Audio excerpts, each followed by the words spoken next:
Welcome back to our TYT Sports Power Panel, and we are blessed to have people here from all across the world and different age groups. We know and different amounts of hair also. The young, handsome millennials on this side and everyone else on the other side. So we're going to... I'm on this side. You're on this side with me, don't worry. Good. So we're going to talk about the best players. It could be considered the best players, or just the players who kind of made you fall in love with sports in general throughout the generations. And I'll start straight away. I know I talked with Pablo about this before, about players that have been considered to be the best to have me fallen in love with soccer. And people are like, Maradona, Pele, these are the best guys ever. But I, for one, will put my hand up and say, no, I can't give a logical explanation of that, because I never watched those guys week in, week out. I was given snippets of them on the internet of their brilliance and their amazing moments. I'm like, wow, they were fantastic. But I didn't watch them week in, week out like I watched Zinedine Zidane, who made me fall in love with the game with his elegance, 6 foot. I think he's like 6'3", huge, bald eagle head, and just like, it was just amazing to watch.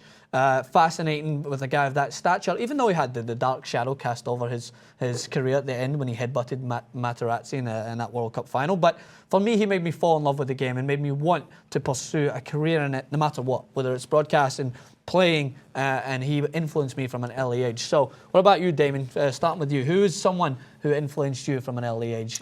So it was one of the people that you mentioned. It's Diego Maradona. Yeah. I remember in 1980, I'm much older than you, and the world champions Argentina came to play England at Wembley. And they had this kid who they'd kept out of the World Cup in '78 called Maradona. And I'd read about him, and I'd never seen him. And we didn't get live games at that point, so we got highlights of England against Argentina. And England won the game 3-1. But Maradona was mesmeric. He was just, essentially I would describe him as a feisty version of Leo Messi, a wonderful, wonderful player, a ball of energy.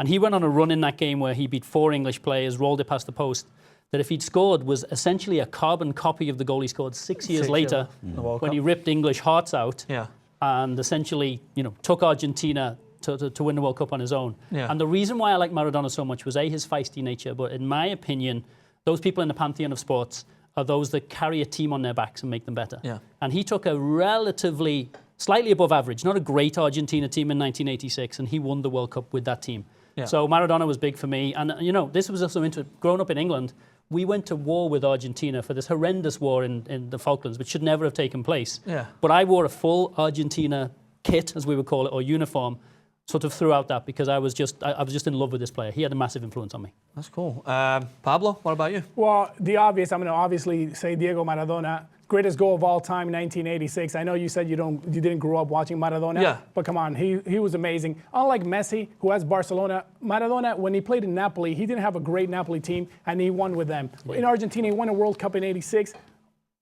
Just because of him. In 1990, he had a worse Argentina team. Should have won if Canilla plays in the final, just like if Di Maria plays in this final. I think Argentina wins the 1990 World Cup. And he did it on, his ankles were so swollen, so beat up. He used to inject himself just to be able to play. The guy's heart is amazing. He's a much better playmaker. But I'm going to switch sports on you, just to change it up a little bit.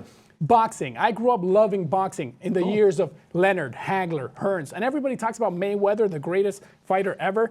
The hugest fight against Pacquiao. Give me a break. My generation grew up watching Leonard, Hagler, Hearns, Roberto Duran. Those were the best boxers. And I actually interviewed Sugar Ray Leonard and I asked him, what do you think about Mayweather? He looked at me, he's like, he would have been just another guy in our generation. And he caught himself. I'm like, hey, Sugar Ray. So you're saying, he's like, no, he's good. He's good. Because Sugar Ray's politically correct. But seriously, Mayweather would have been just another guy. He would have never had a title. Back then, there was 4 world titles. That's it. It wasn't a weight class, 1 pound, and a new weight class. So I loved boxing back in the 80s. I loved that generation. I mean, there was nothing better. Boxing has fallen since, but I used to love me some. Even the heavyweights. I mean, but Norton and Foreman and not just Ali, but Norton, Foreman, and Frazier. They were so excited. I'm glad you mentioned Durant. The heavyweight boxing industry, that's another subject. Durant had to fight 80 times before getting a title. I'm a big fan of boxing as well in the United Kingdom. I think that's growing fast. It's coming back up in the United Kingdom. But as you said, in the heavyweight boxing industry, you used to watch, I thought even years after that, when you have your Mike Tysons and your Lennox Lewis,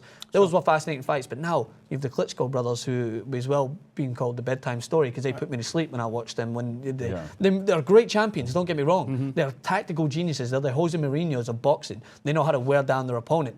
But for me, the excitement of heavyweight boxing has been taken away from it. But I must say that the Mayweather and Pacquiao fight, for me, it's just exciting to watch. But it's another subject. Michael? I would have to say that, similar to your experience putting on an Argentina kit when they were at war, Wayne Gretzky, to me, was a totally different athlete. I grew up playing and watching hockey.